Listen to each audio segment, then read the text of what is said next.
तो व्यूअर आज हम एक बड़ा इंटरेस्टिंग टॉपिक, बहुत ही कीमती टॉपिक और बहुत ही आप ये कह लें बहुत ही नेमत वाला टॉपिक डिस्कस कर रहे हैं। और ये वो टॉपिक है जो हमें ज़रूर डिस्कस करना चाहिए और इस पर अमल पैरा भी होना चाहिए और दिल में एक तड़प भी रखनी चाहिए कि कोई अगर आप पर एहसान करता है तो आप हमेशा पूरी लाइफ उसको याद रखते हैं कि जी इसने मुझ पर एहसान किया था और इतनी बड़ी यानी कि मुझे मुसीबत से बचाया था।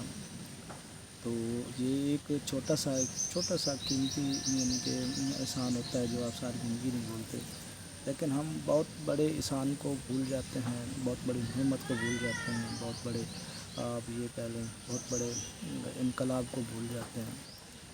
तो इसलिए हमें इन चीज़ों पर जो हमें नज़रअंदाज नहीं करनी चाहिए, उनको याद रखना चाहिए। तो इस टॉपिक को हम डिस्कस करते हैं। उससे पहले आपको बताते हैं कि आपने हमारे चैनल को सब्सक्राइब, लाइक और शेयर कर दें ताकि आपको हर नई आने वाली वीडियो जो है आपको प्रॉपर मिल सके। और कमेंट सेक्शन में आपने ज़रूर बताना है कि आपको हमारी वीडियोस कैसी लग रही हैं। तो चलते हैं अपने टॉपिक की जानिब। तो हमारा टॉपिक जो है वो आज़ादी है, जो फ्रीडम है, उसके मतलब है। देखिए आप मुल्क पाकिस्तान में रहते हैं, माशरे पाकिस्तान में रहते हैं, तो इसमें आप ये देखें कि आपको मुफ्त में आज़ादी मिली। मगर हम जब पैदा हुए तो हम एक आज़ाद मुल्क में थे। अब जो हमारे वालिदैन थे जब वो पैदा हुए तो उनमें जो कुछ थे वो आज़ादी के बाद पैदा हुए और कुछ थे जो आज़ादी से पहले पैदा हुए। इस तरह हमारे कुछ चाचा जो हैं, चाचू जान जो हैं वो आज़ादी से अभी 3 साल पहले पैदा हुए थे और जो मेरे वालिद साहब हैं वो तकरीबन आज़ादी के 3 साल बाद पैदा हुए। तो इसका मतलब ये है कि उस वक्त आज़ादी का जो लड़ाई चल रही थी और जो मेरे दादा थे जो हमने उसको अपनी आँखों से देखा, तकरीबन वो हम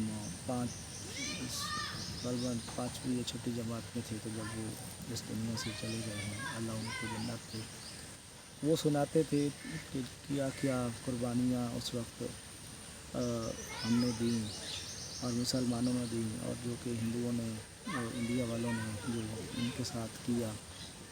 तो किस तरह वो लोग जो उस वक्त अभी भी मौजूद हैं, बुज़ुर्ग अभी भी मौजूद हैं, हम उनसे मिलते हैं तो हमें सब बताते हैं कि हम के जो मुहाजिर लोग हैं वो हमें बताते हैं कि किस तरह उन्होंने कुर्बानियाँ देकर वो आए और कौन कौन से बिछड़ गए उनसे और कौन कौन से यानी कि उनसे यानी कि अभी वो यहाँ पहुँचे।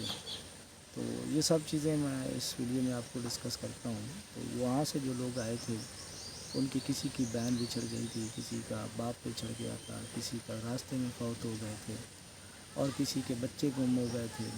तो इस तरह लुटे पुटे बेसहारा सामान जहाँ पहुँचे थे, लाहौर में, कोई सियालकोट में, जो भी बॉर्डर एरिया है वहाँ तक।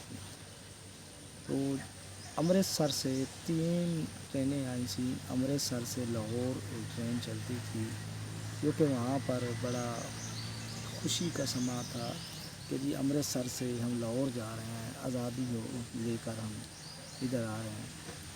पूरी 3 ट्रेनें लाशों की आई थी, सबको इंडिया वालों ने मार दिया था। किसी का बाजू कटा हुआ, गर्दन कटी हुई, कोई ज़िंदा नहीं बचा था सिवाय उस जो ट्रेन वाला ड्राइवर था, उसको भी उन्होंने मारा लेकिन उनको छोड़ दिया सिर्फ वो ट्रेन चलाने के लिए। बाकी जितने भी यानी कि मुसाफिर हज़रात थे जो आ रहे थे इधर, तो सबको उन्होंने कत्ल कर दिया। तो इस खौफ से तो जो बाकी थे वो उन्होंने पैदल का फ़ैसला किया कि वहाँ पर तो लोग मारे जा रहे हैं और एक कत्ल वगैरह शुरू हो गई है। वो कहते हैं, मुहाजिर लोग कहते हैं कि हम जब आए थे तो हम दिन को छुप जाते थे, कमांदों में, जुआरों में, फसलों में छुप जाते थे, रात को चलते थे। जब हम कंट्रोल लाइन पहुँचे, बॉर्डर पहुँचे या जो पाकिस्तानी फोर्सेज या जो मुजाहिदीन थे उनके पास पहुँचे तो उन्होंने हमें हौसला दिया, हमें एक तसल्ली दी कि अब हम आज़ाद मुल्क में आ गए हैं, अब आपको कोई इज़्ज़त का मामला नहीं है। और दूसरी बात यह है कि वहाँ के जो हिंदू थे या सिख थे उन्होंने इज्जत लूटी मुसलमानों की लड़कियों की। तो ये एक ऐसा समा था जिस तरह कोई अब ये कहने का एक پڑ جاتا ہے کہ کوئی ڈکیتی ہو رہی ہوتی ہے، کوئی سب لوٹ پوٹ چل رہی تھی، اس طرح کا انہوں نے سامنا کیا تھا۔ تو اس لیے آپ سے گزارش ہے کہ آزادی جو ہے اس کو نعمت سمجھیں، اس کو آپ یہ ضرور اس کو دل میں رکھیے گا کہ یہ ہم ایک آزادی جو ملی ہے ایسے نہیں ملی، ہمیں قربانیوں سے ملی ہے۔ تو آج تک اتنا ہی، نیکسٹ ویڈیو ملتے ہیں۔